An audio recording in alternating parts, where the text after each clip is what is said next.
How does the soldier of today become the soldier of tomorrow? You see technologies now progressing to the point where it makes sense to put an exoskeleton on the battlefield. Imagine if we could replace all the small arms projectiles with one. If the soldier has a rifle, he has the same capability as an M1 Abrams tank. Cloaking is essentially invisibility. I think you can think of many possibilities where you're out in the battlefield and you'd like to not be seen.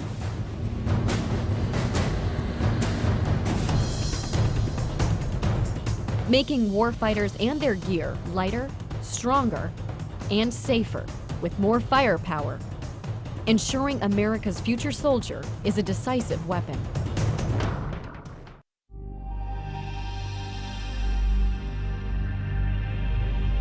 There are so many tasks within the Army that we ask soldiers to do every day that are heavy lift tasks, that are sustainment, that are long-term marches. And if we can provide something that makes what they do every day easier or allow them to do it for a longer period of time without physically getting exhausted, it helps them on the battlefield. Whether it's advanced sensors, whether it's running faster, to be able to carry a heavier load for a longer distance, a device that knows you, that can learn you, and if it needed to, it knows how you walk, so maybe it takes you back. There's so much potential, I think, when you provide a frame like that or some type of device for personal augmentation. One of the issues we've been looking at to distribute the load effectively or to help the soldiers carry load is the idea of the wearable robots or the exoskeletons. We looked at the full body exoskeleton as well as just strictly a lower body, where the lower body is just carrying the backpack load, and a full body has the ability to either do that or carry a manual load carriage in the arms. At this point, the engineering has demonstrated that it can work. So the next question is, as physiologists and biomechanists come together with engineers, the question is, how well will it work? If soldiers are expected to carry 120 pounds and walk at 3 miles an hour in the field, we're certainly going to evaluate it to that degree in the lab. And one of the things that we've gotten smarter with over the years is that you can't just take a novel piece of equipment and expect someone to wear it. So as we get smarter in our research protocols, we've been building in more and more learning time, familiarization. It's an interesting feedback that we get. Some of the soldiers felt like they were more used to carrying the backpack by itself without the device because that's what they're used to, whereas other volunteers felt like they'd rather feel the effects of the device than rather have to feel the effects of the load on their shoulders. We've tested 2 prior versions, and each time we're seeing incremental improvements in how well it works. Our long-range research plan is to be able to address things in a very isolated environment here in the lab, and then to grow that research out and start getting into the field more. You have to enhance the soldier's strength to enable him or her to carry what they need to carry, giving him a better fit to the equipment that we have and actually designing and building equipment around his needs. The exoskeleton is an option that we have. It can provide considerable strength to carry things. One of the disadvantages is cost. And the question is the maintenance. The question is who would be wearing the exoskeleton, on what missions.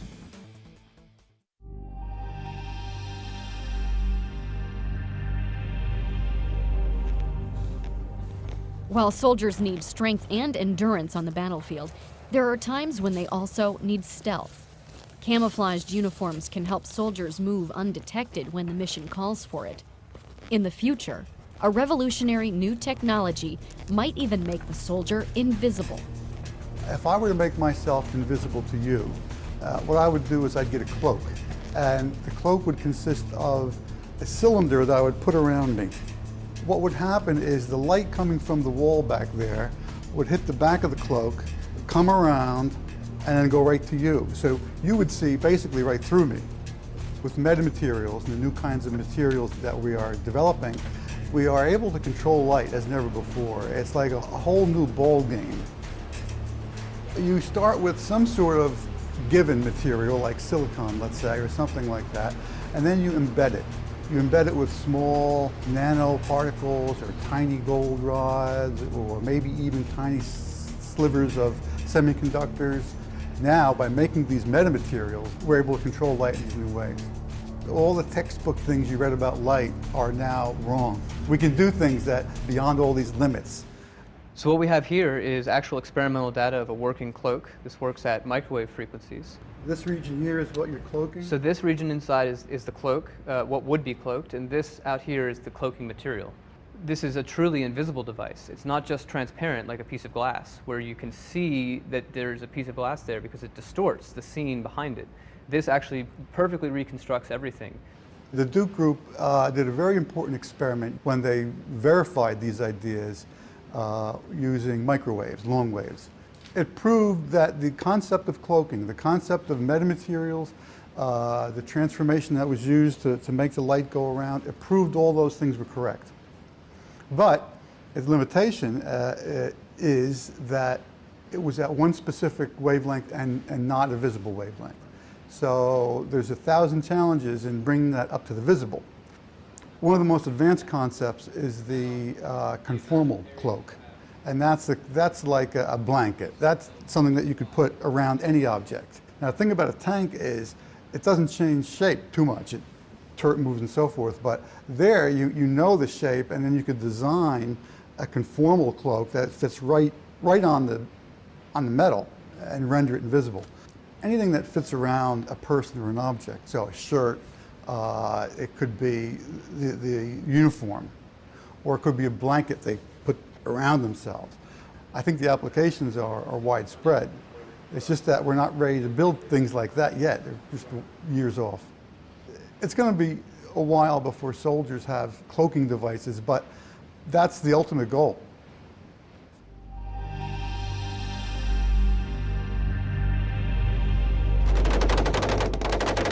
Imagine if we took, all the small arms projectiles that the Army uses now, and we hand one small arm projectile to the soldier, okay, with one weapon system.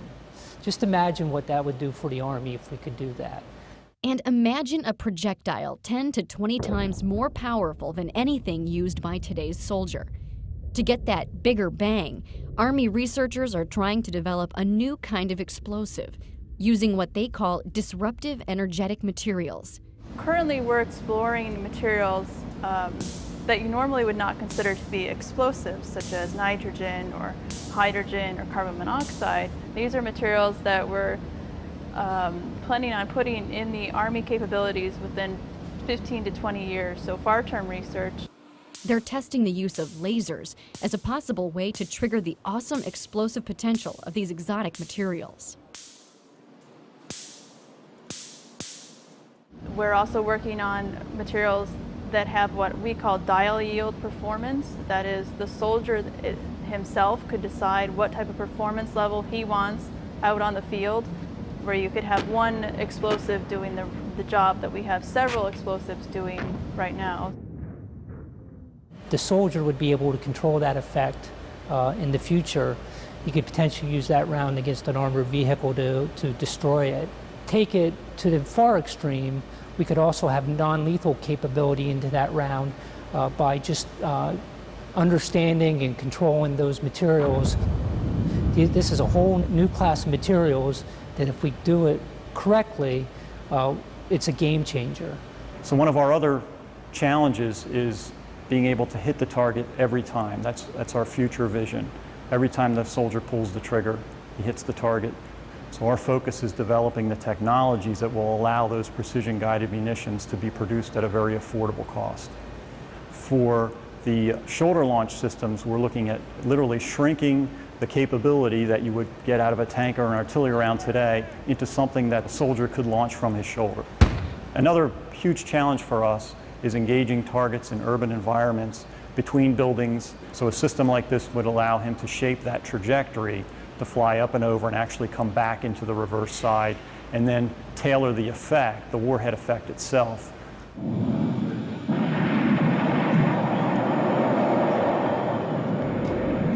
Full spectrum capability in the hands of the individual soldier.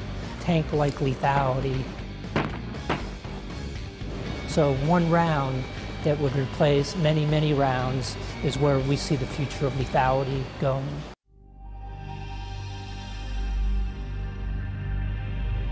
Soldiers of the future will also be more connected, sharing vital information with their unit and other sources, using powerful electronic tools to get the right data at the right time. You have to limit the information to what the soldier needs to function. Situational awareness will be coming to him from sensors. He has to have his own sensors. Just getting into a good position, over. We've got to make sure not only soldiers can talk to each other by voice comms and by messaging. On top of that, you've got to communicate with all the different sensors on the battlefield. This includes everything from the unmanned aerial vehicle to unmanned ground vehicle, so something you might kick out into a building before you enter. If you're carrying something like the any kind of ground soldier system, hopefully we can get that down to a smartphone. Like when you want soldiers A and B to go to place C, like, you know, just go up to them and grab them and shove them over there. Well, that's the team leader's technique, right? When a platoon leader wants somebody to go somewhere, he can drive what's called a chem light on the screen. That tells them instantly where to go. So when a platoon leader wants two squads to maneuver, you know, kind of around building X and the other one to come up to the front of building X. So with the screen, hopefully you'll just be able to say, you here, you there. You give him the information that he needs in terms of where he has to go, who is with him, how, you know, what you should look out for on this road, what's the experience. You would be able to sense infrared, sense invisible, have a receiver for your radar. You could put the optic, slide the optic off of your helmet, and the optic would tell you there is an unknown at 800 meters to your front, moving from left to right. So he could see the target, he could gain instant advantage in terms of situational awareness. He's got all the information he needs in a very compact form, either on his wrist, on an optic that comes across his face. Those are the kinds of things that would make his job much easier. For the most part, our target audience, it really is the individual soldier. That typically is, again, looking at developing the beginning stages of technology that is, for the most part, going to be used by the soldier on the ground. You can have applications that enable you to plan new routes in a more efficient manner. Ways in which you can display information coming from a forward operating base in a more efficient fashion. Or custom tailoring displays and custom tailoring technologies to the individual roles within a squad. So instead of everybody getting everything, then you have the right information in the hands of the right people at the right time. And all of that kind of builds together to make the soldier more efficient. As a result, we're looking at the brain and the body in the context of the mission. So we're really concerned with the soldier and their environment. And researchers are exploring the use of sensors to tap a soldier's brain power as a way to monitor and even improve their performance. These systems, by their nature, have to be located on the head, which means they have to be located under a helmet. When a soldier is subject to a blast or is subject to a ballistic event, a bullet that hits them in the head, well, those pieces of metal that would be inside of a helmet then become secondary projectiles. So any type of design that is dependent upon metallic sensors probably not going to be able to be deployed in helmet, in battlefield types of situations. So some of the things that we've been working on are foam-based sensors. So sensors that use conductive fabrics and conductive foams that can actually be part of the protective element of the system, and then they could actually be integrated with the foam padding of the helmet. It's critical for us to get the best sort of measurements that we can. So some of the sensor work that we're doing right now is really aimed at getting those measurement capabilities to a point where we can actually really use them in the real world as our soldiers are moving through urban operations, moving through cross-country terrain. And sometimes we can pull off signals from the brain that are that signify when when a person has, for example, identified a target and may not even be conscious that they have. The future soldier might even have the ability to control a computer device through a direct link to the brain, hands-free. One of the more straightforward applications that we can think of is how can we utilize brain signals to actually directly control our interactions with the computing system. The approach of brain-computer interaction technologies is to design systems that function naturally with the way in which soldiers' brains function, to effectively perceive and process information. when you actually do these types of brain-computer interaction interfaces, trying to take away the burden of manual interaction with the computer system, well, you know, it's actually quite effortful. So some of the things that we can do in the laboratory, obviously, they take some time. Army researchers are also focusing on new ways to keep the future soldiers' high-tech gear powered up and ready. You think about the soldier, you know, people are thinking about the soldier, what power requirements he has. You think about there's computing, there's communications, and there's displays, and I think all those arenas there's potential for reduced energy demand. We're trying to get to a 5-volt battery. That would potentially extend the capability of the battery by roughly 30%. Translate to soldier, you know, roughly 1/3 less batteries he'd have to carry, or 3 times mission duration for the same battery. A lot of our stuff right now on a sort of standard soldier gets powered by its own battery, but not all of it, not like all of the communications, for example. How do we go ahead and try to integrate all of those power sources, maybe into one common power source, or you know, do some kind of breakout of some powered by each individual battery and some powered by a central power source? And what are the problems if we think even bigger than that and say, how do we power a mission, and how do we get a small combat unit or tactical small unit? How do you distribute power among that squad? And how do you distribute parts of a power generator or something among that squad? You're losing some individual capability. The Army is putting together a doctrine called operational energy, and part of the doctrine says, hey, I want to be able to use energy more efficiently, reduce reliance on, you know, fuel and recharging and battery resupply. So I want to be able to produce and use energy locally wherever possible. So, you know, this is where some of the alternatives come in. And then we're looking at some alternatives besides batteries. We're working here on fuel cells and some fuel cells that may be able to use a variety of different fuels. Even more sort of further out there might be developing wireless technology so that within a radius of, you know, whatever number of miles we need, everything in that radius will be powered without you having to do anything or carry anything.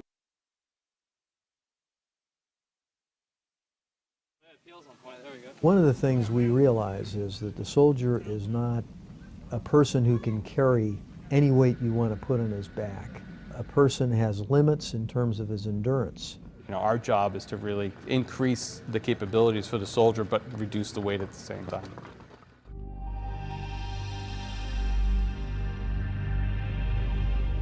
From the science and technology point of view, it's a total ground-up development effort at headgear design. Lighter, stronger, more integrated. We want a streamlined solution that commanders can up-armor or de-armor their soldiers depending on the mission. Lightweight materials that are not going to induce near or short-term injuries to the neck and back. Lighter materials for improved mission performance, and just the overall streamlined system. We're looking at the balance and the center of gravity of the helmet from the biomechanical point of view, and then to go along with that, we're taking a look at the weight of the helmet, obviously, to reduce soldiers' load. We're investigating some new heads-up display technologies, more particularly see-through heads-up display. You have that micro display, it's a solid piece of equipment, and it reduces your field of view. So we're looking at technologies that will help open up that field of view and give the soldier more peripheral vision. Soldiers are experiencing a lot of wounds to the face due to secondary blast odor effects, whether it be glass, rocks. The different communities are looking for some sort of lower face protection that they can add on if they want to.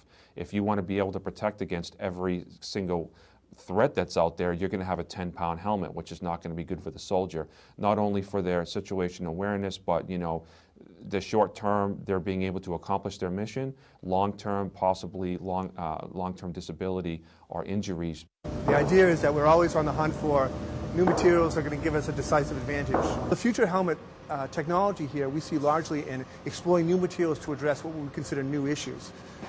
Rifle protection, blast resistance. Historically, helmets have been designed for ballistic resistance. They have not been designed for blast. But as you know, it's an increasing concern, like what's the impact of blast on the soldier? And that's what we're exploring now, is how do we reduce the incoming impulse to the helmet and actually ultimately to the brain.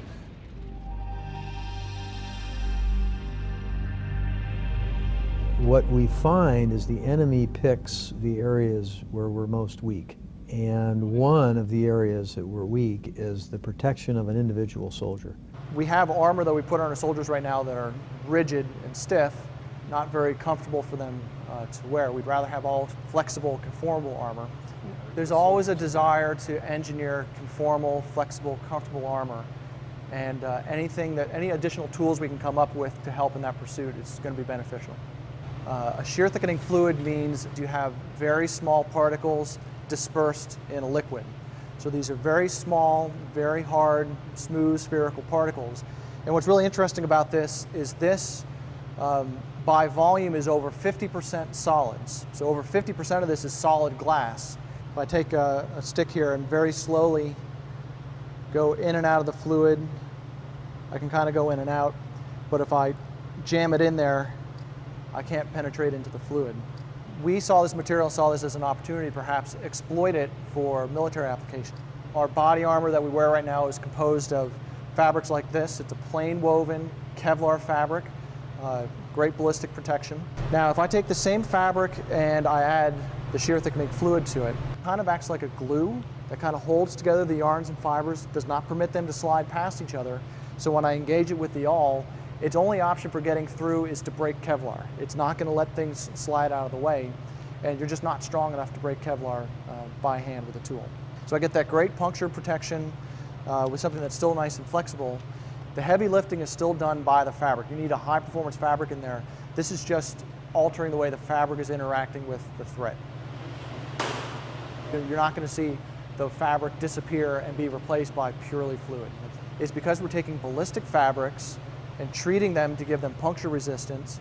We can actually make a body armor material that has both puncture resistance and ballistic resistance. This technology primarily is addressing the soft part of the armor. So potentially, if it's designed properly, we could look at reducing the weight or the thickness of the vests. And because of the unique properties of this material, it gives us a lot of opportunities to really tune performance and potentially get us into doing things like creating extremities protection for the arms, the legs, the groin. This is basic research at this point, 5, 10, 15 years. And in fact, as we continue to learn more about the material, we might discover a completely new direction that will lead us down a different path. And soldiers are playing a key role along that pathway by providing a unique blend of feedback on behalf of the future soldier. An HRV is a human resource volunteer. We go and recruit these soldiers out of their schoolhouse, and we just tell them what we are about, tell them that they can come here and just be volunteers for certain programs that we have. Typical cycle, we can have anywhere from 25 to 33 volunteers, depending on how many studies are going on. They're each here for approximately 90 days each.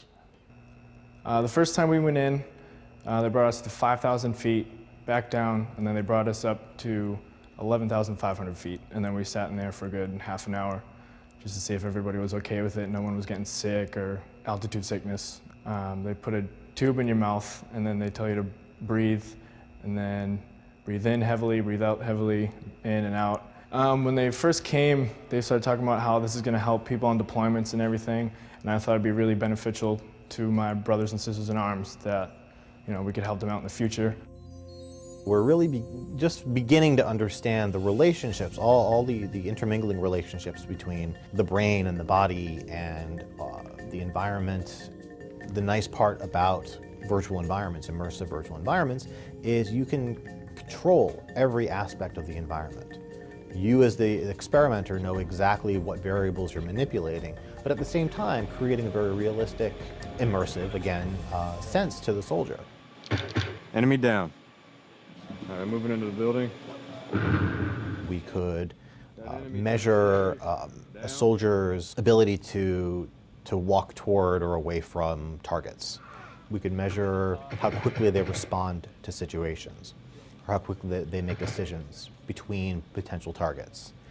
So we can use these data to construct kind of models of soldier performance. Enemy down. So a piece of technology can have a load associated with it if it distracts you, if it requires your attention periodically. The goal, of course, is to have it complement the soldier in a natural way. It all comes down to capabilities. It all comes down to requirements. It all comes down to what does the soldier need on the battlefield and what makes sense. What we like to do is we like to lay out the long-term vision. But when we see the golden nugget, the potential game changer, we introduce that much quicker into the force. I like to think imagine. And right now we're what if in many other fields too. So that's a very important part of what we do. And then of course you have to back it up by reality. And sometimes, you know, reality is just a blade of a guillotine, cutting your idea the head right off it. But every once in a while the ideas work out.